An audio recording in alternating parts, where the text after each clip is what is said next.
Hello guys, তো দেখো এই প্রচুর গরমের মধ্যে আমি রেডি হয়ে গেছি। আর এখন ঘড়িতে 3:30 বাজে, দেখতেই পাচ্ছ। তো আমি কুটুসকে স্নান টান করিয়ে খাইয়ে দাইয়ে ঘুম পাড়িয়ে দিয়েছি, আর ওর দাদুকে বলেছি ওর কাছে ঘুমাতে। তো সেই ফাঁকে আমরা দুজনে মিলে আর কি বেরিয়ে পড়েছি, ওর বাবা আর আমি।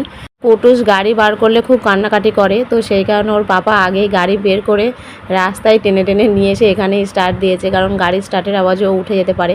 তো মোদ্দা কথা আমরা আর কি চুরি করেই বেরিয়েছি ঘর দিয়ে, ওকে না জানিয়ে। এই যে স্টেশনে চলে এসেছি, এখানে দাঁড়িয়ে আছি, বর কাটছে টিকিটটা। তো আমরা এখন যাব লক্ষ্মীকান্তপুর। তো দুপুর বেরিয়েছি। তো কেন বেরিয়েছি সবটাই তোমাদের সাথে শেয়ার করবো।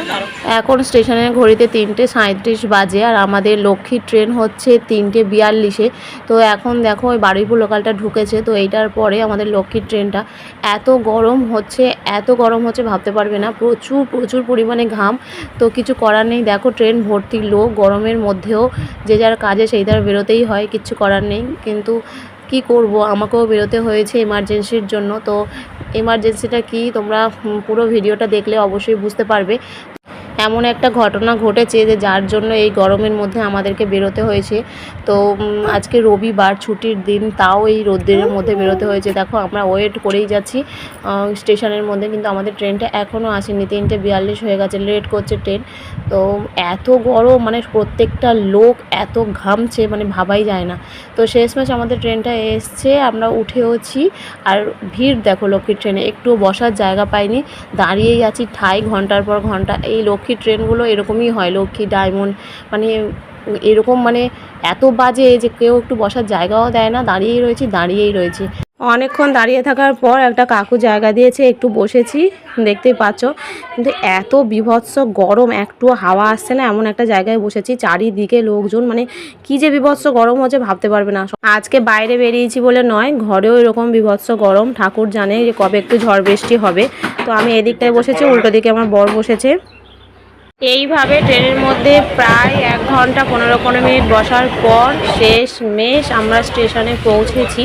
তো এই প্রথমবার আমি লক্ষ্মীকান্তপুর স্টেশনে নামলাম।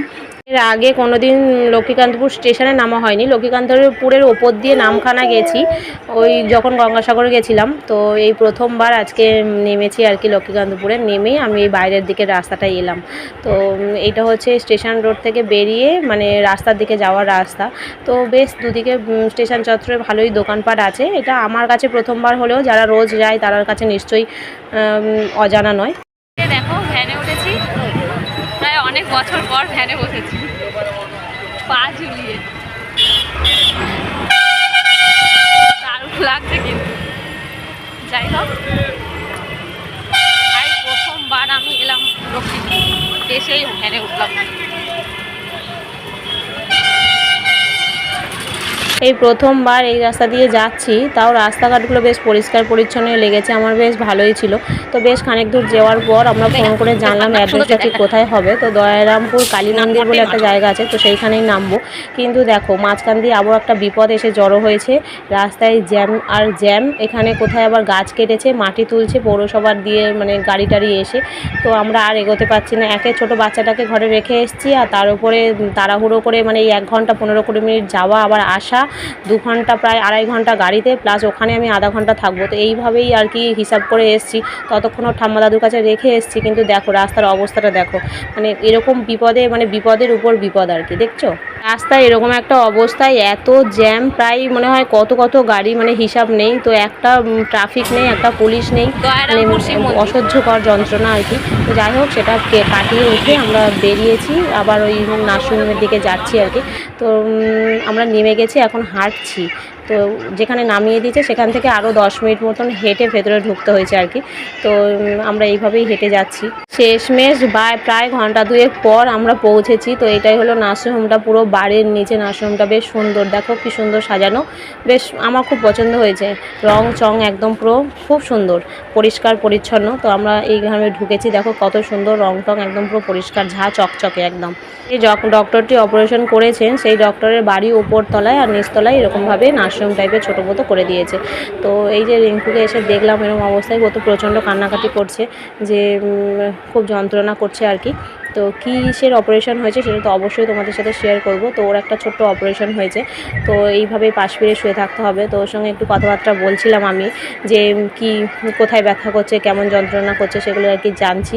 ওকে একটু সাহস দেওয়ার চেষ্টা করছি। আমি তো ওকে দেখেই প্রথমে ভয় পেয়ে গেছি, আমার মাথা টাথা ঘুরতে শুরু করে দিয়েছি। আমি নিচে বসে পড়েছিলাম। তো যেহেতু বেশিক্ষণ থাকতে পারবো না, ছেলেটাকে রেখে এসেছি, সেহেতু মানে আবার উপরে উঠে ওর সাথে একটু গল্প করলাম, কথা বললাম যে কোথায় ব্যথা করছে, ঠিক হয়ে যাবে সব, একটু আশ্বাস দিলাম আর কি। তো যাই হোক, এবার আমাদেরকে বেরোতে হবে, কিছু করার নেই, বেশিক্ষণ থাকতে পারবো না। রাস্তার জ্যামের জন্য বেশিক্ষণ থাকতে পারলাম না, 15-20 মিনিট মতন থেকেছিলাম। তো বেরিয়েই আমরা একেবারে ভ্যান পেয়ে গেছি, ওই ম্যাজিক ভ্যান যেগুলো বলে, মা একটু এগিয়ে দিতে এসেছিলো। তো আমরা ম্যাজিক ভ্যানে বসে আবার সে রিটার্ন করছি। তো এত দূরের ব্যাপার তো, যে রোজ এসে দেখতে পারবো না, কিছু করার নেই, বাড়ি ফিরুক, তারপর আবার যাবো বাপের বাড়িতে, সেটাই সিদ্ধান্ত হলো আর কি। তো আমরা এখন ভ্যানে করে ফিরছি। চলো এবার মন্দিরটা তোমাদের দেখিয়ে দিই। খানিক আগে বললাম দয়ারামপুর কালী মন্দির, তো এখানে তো আর দাঁড়াতে পারলাম না, ঠাকুরটা বিশাল বড়, প্রায় মনে হয় অনেক বড়, 2-3 জনের সমান মনে হয়। তো এইটাই হচ্ছে মন্দিরটা ছিল। তো আমরা এখন ব্যাক করে স্টেশনের দিকে যাচ্ছি। কিন্তু যাই বলো, আমার তো খুব পছন্দ হয়েছে। ফেরার সময় সেই একই বিপদ, একই জ্যাম, কি বলবো, খানিকটা আসাম ভালোভাবে এলাম, তারপর সেই একই রকমই অবস্থা। দেখো অবস্থাটা দেখো, প্রচুর জ্যাম রাস্তায়। আমরা হেঁটে ওই গাড়িতে ভাড়া দিয়ে আবার অন্য গাড়িতে জ্যাম ক্রস করে এলাম, আবার জ্যাম। মানে ছটা, কত, 6:30 ট্রেন, 6:30 ট্রেন ধরবো, মানে 6:10 ট্রেন মিস হয়েছে, 6:30 ট্রেন ধরবো। ছেলেকে বাড়ি রেখে এসেছি, তাও ওপর দিয়ে দৌড়ে এসে এবার দিয়ে ট্রেন ধরলাম, তাও জ্যামটা দেখো।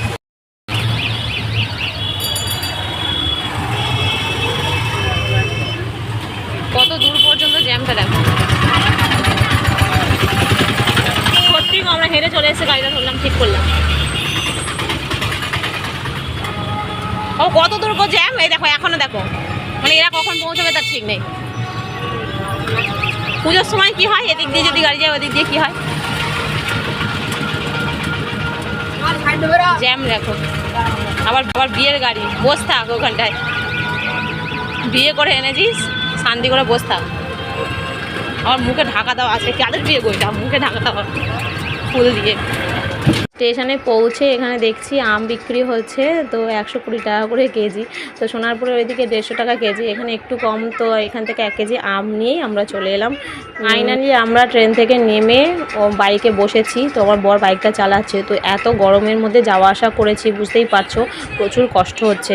তো এসে আরও এক বিপদ হয়েছে জানো, আমরা যে রাস্তা দিয়ে বাড়ি ফিরবো সেই রাস্তায় একটা পোলার ঢুকে পুরো রাস্তাটা জ্যাম করে দিয়েছে। আমরা আবার ঘুরে অন্য একটা রাস্তা দিয়ে বাড়ি যাচ্ছি, মানে একের পর সেই যেখান থেকে বেরিয়েছি একের পর এক ডিস্টার্ব আর ডিস্টার্ব, মানে কিছু করার নেই। তো যাই হোক, ফাইনালি আমরা বাড়িতে ফিরেছি। এখন কুদুসের অবস্থা দেখো। আমি চলে যাচ্ছি আবার। হ্যাঁ আচ্ছা আচ্ছা, তুমি পড়ে যাও না, দাঁড়াও আমি ঘরে আসছি।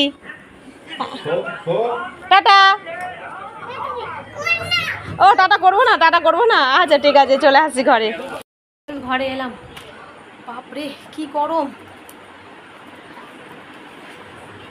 গলা ফলা সব ঘামাচি বেরিয়ে গেছে, জ্বলছে। আগে ড্রেস ট্রেস চেঞ্জ করে স্নান করে নিই, তারপর কথা বলবো। না আমি তো এসে গেছি। আমি কোথায় গেছিলাম তুমি জানো? তুমি জানো আমি কোথায় গেছিলাম? মাসিকে দেখতে গেছিলাম, মাসি অসুস্থ, মাসিকে দেখতে গেছিলাম জানো। তুমি দুধু খাবে তো এখন? হ্যাঁ না, তুমি দাদা, তুমি দাদার কাছে ছিলে, ঠাম্মির কাছে ছিলে।